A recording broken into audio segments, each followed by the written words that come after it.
곳곳의 기후위기 소식 살펴보는 시간이죠. 손에 잡히는 기후 노광준 PD 나왔습니다. 안녕하세요. 네, 안녕하세요. 오늘은 어느 지역인가요? 오늘은 오래간만에 후쿠시마 오염수 방류 소식 준비했습니다. 후쿠시마 얘기를 또 해야 되는군요. 웬만하면 안 하려고 그러는데. 이거 안 할 수가 없죠. 근데 이제 사실 눈에 띄지 않을 뿐이지 후쿠시마 오염수에 대한 국내외 보도는 꾸준히 계속 나오고 있습니다. 네. 오늘 한꺼번에 좀 모아서 한다라는 의미가 있을 것 같은데요.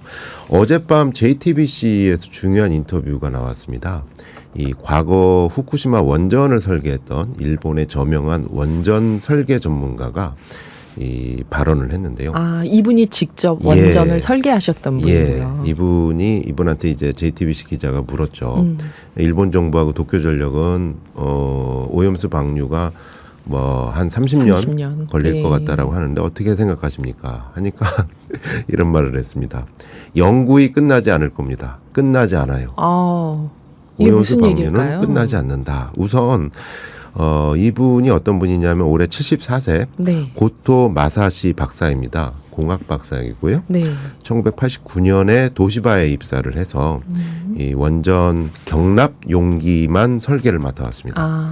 그래서 이제 후쿠시마 원전 경납 용기도 이분이 설계를 했었고요. 근데 이제 원전 사고가 나기 2년 전에 퇴직을 했습니다. 2009년에 퇴직을 했는데 요즘 흔히 나오는 그 영화 오펜하이머.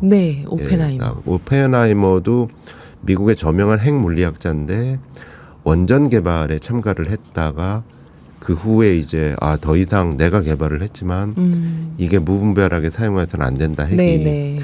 그래서 약간의 좀 그 정부한테 목소리를 내다가 소련의 스파이를 찍히고 그러지도 않았습니까? 이분 비슷한 경로를 가는 것 같아요. 원전을 설계했는데 후쿠시마 원전 사고가 나는 걸 봤고 그 후에 원전 오염수가 방류되는 이것에 대해서 오히려 한국이나 중국이나 주변 국가보다도 더 세게 일본 정부를 비판하고 있습니다. 사실을 알고 계셔서 그런가 봐요. 이분 말에 따르면 지금 원전 안에 한 800만 톤 정도의 핵 연료 찌꺼기들이 남아 있다고 합니다. 800만 톤. 무시무시한 숫자죠. 핵 찌꺼기인데 이거를 제거하는 계획이 나와야 오염수 방류가 언제까지인지 이게 계산이 되는데 전혀 제거를 못하고 있다고 합니다. 이 제거 계획은 지금 없는 건가요? 이거는 인간이 접근할 수가 없는 정도의 피폭량이 엄청나게 커가지고 그래서 지금 이 800만 톤의 핵 찌꺼기를 어떻게 안전하게 꺼내서 어디에 어떻게 처리할지 이거에 대한 계획이 공개된 자료가 없대요. 일본 정부가 지금 마련을 하는 것 같은데 공개는 안 한다.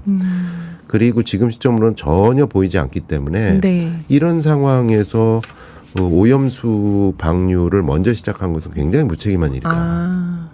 그러니까 어떻게 이 핵 연료 찌꺼기를 긁어내고 그래서 어떻게 처리할 건지 망가진 폐로를 어떻게 처리할지 여기에 대한 계획이 나와야 그 중간에 나오고 있는 그 물을 어떻게 할 것인지 이 로드맵을 잡는데 물부터 그냥 버리고 있다는 것이죠. 그래서 이분 말에 따르면 올해 안에 불과 몇 그램 수준의 데브리를 시험 채취한다라는 목표만 정해놓고 있답니다. 일본 정부에서. 800만 톤의 데브리가 있는데. 그러니까 로봇으로 하겠다라는 계획은 나와 있는데 로봇도 개발 단계라고 그러고요. 이렇게 불명확한 상황에서 오염수 방류부터 결정한 거는 일본 정부에선 정말 이거는 이해할 수 없다. 비판을 목소리를 내고 있습니다. 고토 마사시 박사요. 이전 발언을 보니까요.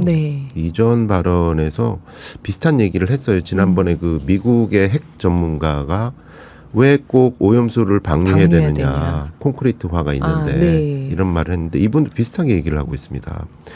이분 말씀을 요약을 해보면 원자력 시민회라는 NPO 단체가 있는데 일본에서 2개 안을 제안을 했대요. 정부에다가 하나는 콘크리트 재료를 이용한 모르타르 고체화. 그러니까 콘크리트로 이 방사성 물질들을 고체화시켜 가지고 외부로 나오지 못하게 하고 그 안에 저장시킨다는 네, 거죠. 저장시켜 놓고 그 콘크리트들은 인적이 거의 없는 방파제 같은 그런 데다가 건설을 하면 된다. 네. 이건 바다에 버릴 필요가 없다. 네. 이 방법이 이 고토 마사시 박사도 가장 유효한 방법이라고 생각하는데 왜 안 하는지 모르겠다. 아, 또 다른 방안은 대형 탱크를 만들고 장기 보관하는 방식인데 이제 방광기가 짧은 방사능들은 점차 감소하게 된다. 이런 네. 방식들을 이미 제안을 했는데 네. 굳이 이렇게 방류를 하고 방류를 있다. 결정했냐. 예. 뭐 이런 목소리는 계속 나오지 않을까 싶고요.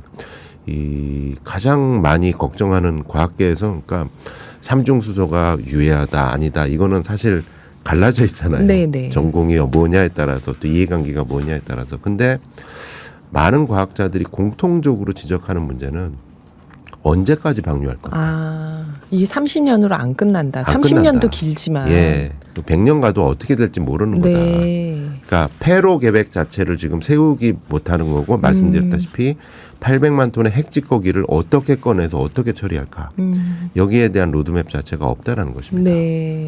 그래서 이거는 뭐 이번 세기가 끝나기 전까지 계속 이렇게 방류가 계속 된다고 했을 때 어떤 일이 생길지에 대해서는 좀 후대한테 좀 미안한 그런 그렇네요. 이게 참 보통 일이 아니네요. 네. 이런 가운데 이제 그 국회에서 나온 소식인데요. 그 지금 먹는 거 식품 안전성에 대해서 많이 예민하시잖아요. 맞아요. 네. 근데 이제 아니다, 안전하다. 네네. 뭐 이런 어떤 정부 입장도 계속 나오고 있습니다만 지난 25일 국회 농해수위, 그러니까 농림축산식품해양수산위에서는 일본 내 방사능 검사 자료가 공개가 됐어요. 후쿠시마 인근 농축수산물을 검사한 일본 내 방사능 검사 자료. 네.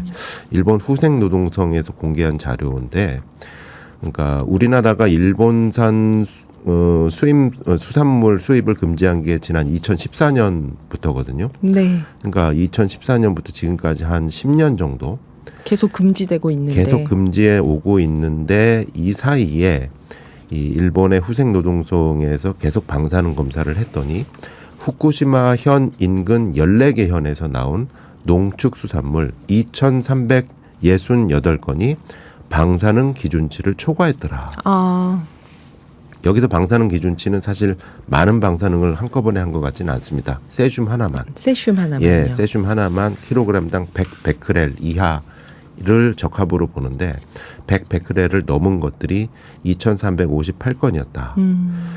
후쿠시마현의 농축수산물의 초과 건수가 가장 많았고요. 그랬겠죠. 그다음에 미야기현, 군마현, 도지키현 이렇게 인근 지역에서 나왔습니다. 이와는 별도로 일본의 수산청 검사 자료도 나왔거든요. 수산물만 딱 해서. 그런데 2014년 이후 세슘 기준치 초과 수산물이 200건에 달하는 것으로 나왔습니다. 아, 그 중에는 기준치가 100베크렐인데 300베크렐을 넘는 게 12건, 또 500베크렐을 넘는 게 3건으로 이렇게 집계가 됐습니다. 여전히 이게, 위험하다는 네, 거죠. 일본 내 그 공개된 예. 샘플링 검사 자료입니다. 요거를 공개한 윤준병 의원은 일본하고 국제원자력기구는 계속 삼중수소에만 초점을 맞춰가지고 안전하다 하는데 네네. 오염수 내에는 다양한 방사성 핵종이 존재를 하고 있고 이미 일본 내에서 기준치를 초과하는 농축수산물이 계속 검출되고 있기 때문에 우리 정부는 지금이라도 해양 투기에 대해서 철저한 검증과 적극 대응에 나서야 된다. 이렇게 지적을 하고 있습니다. 네, 이게 뭐 삼중수소가 얼만큼 유해하냐, 무해하냐, 몇 퍼센트 있냐 이것만 갖고 따질 수는 없다는 거죠. 네. 그러나 후쿠시마 수산물이 우리나라에 정말 하나도 안 들어오고 있나요? 전 여기에 그거 대해서 약간 또 궁금해요. 의문을 하는 그런 뉴스들이 또 나오고 있습니다. 네네. 이건 지난 21일 또 국회에서 역시 나온 뉴스인데요. 그러니까 후쿠시마산을 비롯한 8개 현의 수산물은 수입이 안 되고 있습니다. 10년째. 아, 그런데 네. 수산물 가공품은 수입이 되고 있다. 아, 그러니까 새우는 예를 들어서 거기서 잡힌 물고기는 수입을 못해도 안 되는데 물고기를 가공한 거는 젓갈류, 건포류, 네, 건포류, 조미김, 네. 어육 가공품류 요것들은 수입이 되고 되는. 있다. 우회해서. 아, 이거 진짜 애매하네요. 예, 21일 더불어민주당 어기구 의원실 발표에 따르면 7월부터 이달 18일까지 약 석 달간 8개 현에서 나온 수산 가공품이 15.2톤이 수입됐다. 특히 후쿠시마 현에서 나온 제품이 8.8톤이었다. 이게 석 달간 자료입니다. 그러면 이게 우리나라에 수출이 돼서 판매가 될 때 후쿠시마라고 표기가 돼 있는 건가요? 그러니까요. 이 부분이 이게 좀 이상하네요. 이게 섞여 있을 가능성도 많은 것 같은데요. 네. 이에 대해서 좀 식약처는 방사능 검사 등 체계를 마련하겠다. 라는 입장, 하겠다는 거는 지금까지 아직 안 했다는 거잖아요. 그런 체계가 없다는 건지 모르겠는데요. 어쨌든 어기구 의원실은 수산물은 수입 금지인데 가공식품은 문제가 없다는 건 납득하기 어렵다. 그렇죠. 우회 수출에 대한 제한 조치가 필요하다라는 관련 제도화에 대해서 강조를 하고 있습니다. 네, 이거는 사람들이 알면 안 살 텐데 뭔가 판매될 때 원산지가 안 써 있거나 그냥 다르게 써 있거나. 그래서 앞으로 보면은 특히 이제 이 일본 수산물에 대한 어떤 네. 원산지 표기라든지 또는 둔갑하는 거 요런 거에 대한 어떤 그 검사 제도가 굉장히 많이 필요하지 않을까 싶은 생각이 들어요. 우리 뭐 영광굴비가 다른 데서 잡힌 걸 영광에서 말리면 영광굴비로 판다고 네. 그런 얘기 있던데 이것도 그런 걸까요? 일본 내 가만히 소비 그 동향을 보면 네. 이 중국이 일단 전면 금지를 선언을 했잖아요. 아, 전면 금지했죠, 중국이. 그거 안 되니까 이제 중국으로 가던